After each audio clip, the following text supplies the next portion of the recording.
So for interfacing, I personally use a non-woven interfacing. Now hear me out. In the UK, so I use Vilene products, and I've got white and black. Now the black is the old style F220, which is the non-woven, and the white is the new style F220.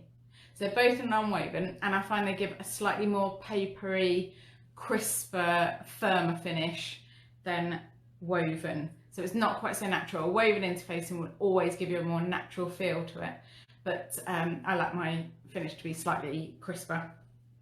Now I'll hold it up. Now the old style is slightly web-like, if you can see that. Okay, and that's the side with the glue on it. And the new style is slightly different, slightly firmer almost. Let's see if I can shine the light through that a little bit more.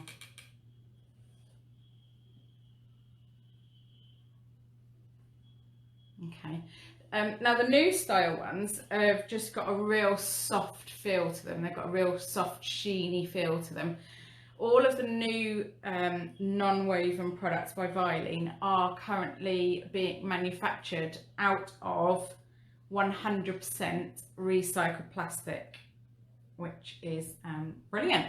So I really like that. They're working on a new technology to allow them to use recycled materials and fabrics to do the woven ones as well, and to be able to attach the glue dots to those. But for the minute, anything non-woven, when you buy it, check the top, a little yellow top, and if it's got a green sort of thingy, that means it's out of recycled plastic. Now I would use white for anything light or pale, and I would use black for anything bright or dark. So if you've got a bright green, if you add white to it, it might make it slightly less vibrant. If you add black to it, it will just enhance the colour a little bit more. And it doesn't matter what stabiliser, I'll come to stabilisers in a minute, you use. If you use the right interfacing, then it will either enhance your colour or slightly wash it out or help it be a little bit paler. You know, if you've got a really bright fabric and you want to tone it down a little bit, then go for a white. If you've got really bright fabric and you want it to be bright, add a black. So there's the two types of non-woven interfacing that I use. They're both F220, but you can see they're slightly different. This one's slightly more papery. That's the old style, and this new one is slightly more pliable. Right, stabilisers. So those are interfacings. If you prefer woven, then SF101 is the American version. You'll find that in most patterns. That's very, very similar to the Vilene G700, and they give a very similar feel. It's a more natural, softer finish to the fabric. Usually I interface anything if it's fabric. If it's fabric, I interface it. That's generally my rule. Although I'm having a look at one of my older patterns and finding I haven't interfaced anything, and I think, oh, that's ridiculous. Why wouldn't you interface it? So stabilisers. So interfacing give fabric strength, and stabilisers give fabric stand-up ability. Stand-up-ability? Anyway, so stabilisers give them bulk, and interfacing gives them strength. So there's two stabilisers that I use, and I've got foam and I've got fleece, both slightly fluffy.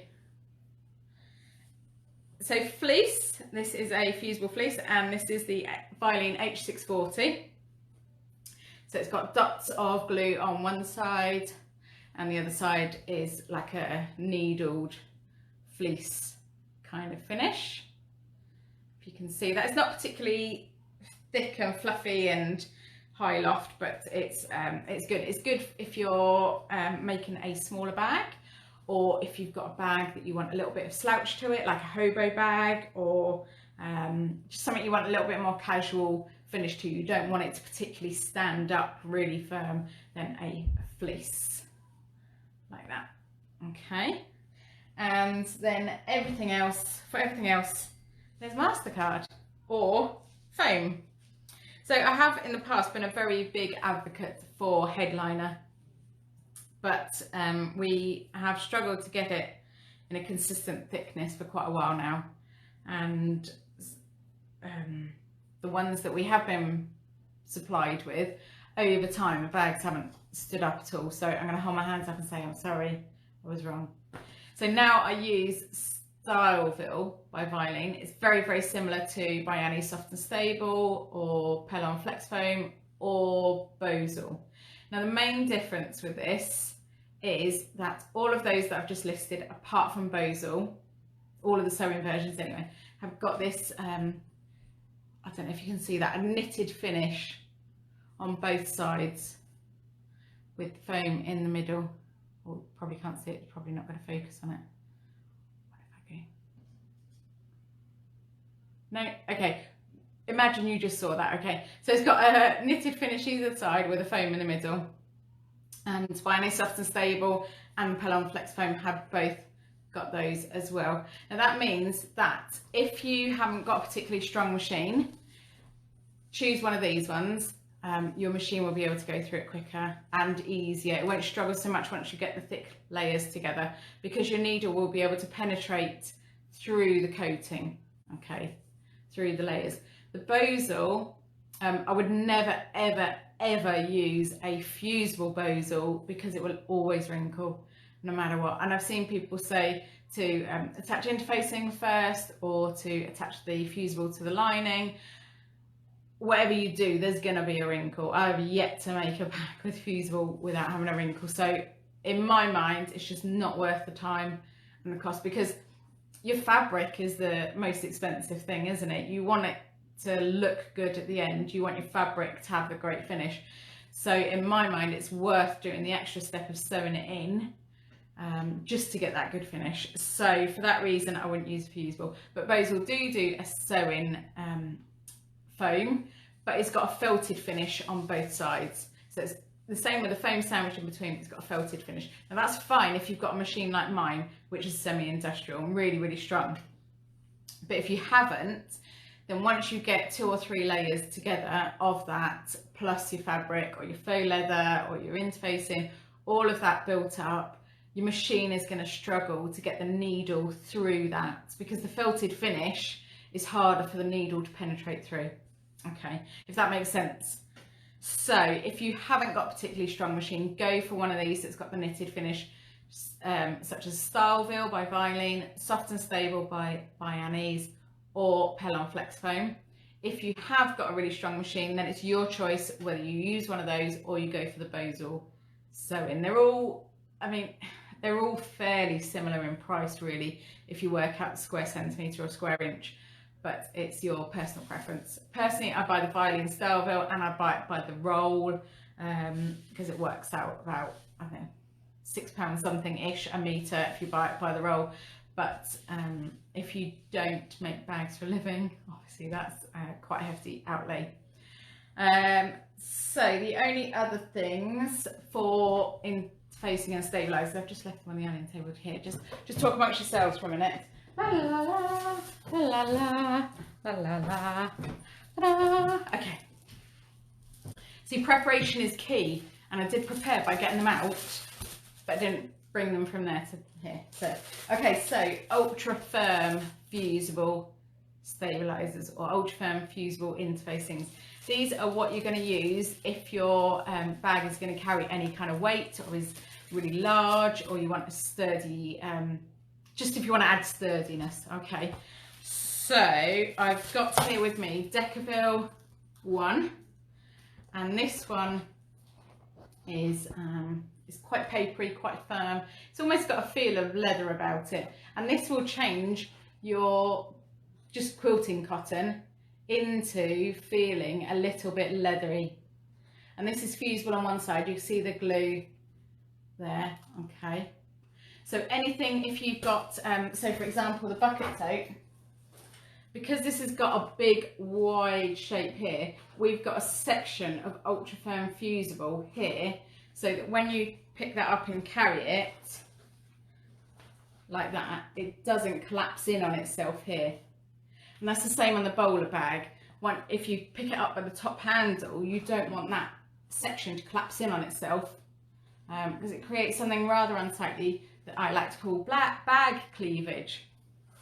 So that's where you would use an ultra firm fusible for. You can also use it for things like wallets or purses, clutch bags, something where you want something really, really structured, but you don't want a lot of bulk or bounce to it. Okay, so that's what Decovil 1 is usually used for. People do like to use Decovil Light as well as an option on tote bags and things. But personally I don't. I prefer to have a little bit of bulk with a foam, a little bit of substance. The other option for an ultra firm fusible is Peltex, which is in the United States, or this is Vilene S520. Hang on, I'm just going to show you my base before I go much further, because I'm going to drop them on the floor.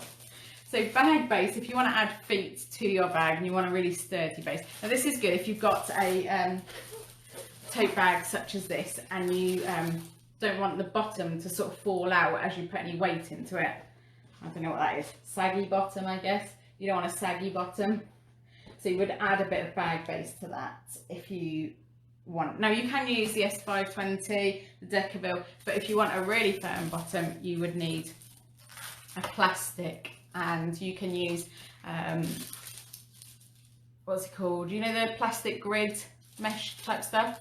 Use that, or this is what I use. It's chopping mats from the cheap shop, and they're a little bit tough to cut through, but work quite well.